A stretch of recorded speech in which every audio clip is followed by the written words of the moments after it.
Just a quick video today. Welded in the top of the chop there on the door. And then I welded all this stuff up here. And then instead of having wood on the inside, I welded everything together. Got a little filler work to do yet on the gaps, but I'm not sure. I might weld in some metal there and then put some more filler on it. But wanted to get the kitty hair over top of the patch and everything, and then I'm gonna let it sit and get really rock hard, and then that way it'll sand off a lot finer.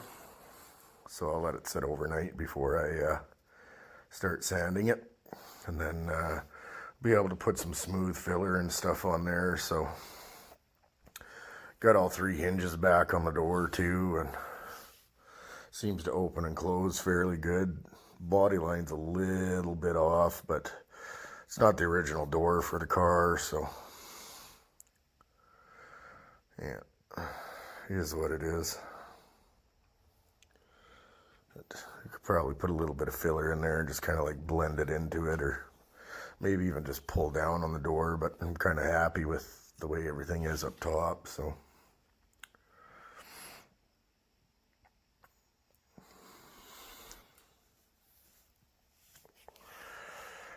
And then I scuff this off here. I still got to put a fine filler in here. You can see a couple ridges of the kitty hair that's on here, but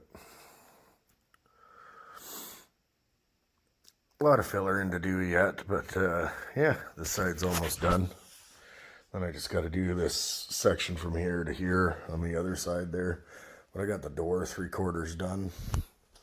It's sitting way over there in that mess, so.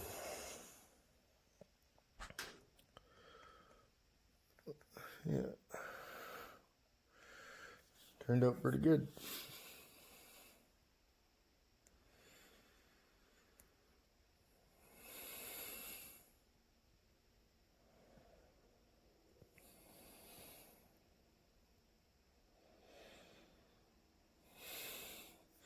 All right, guys, stay tuned.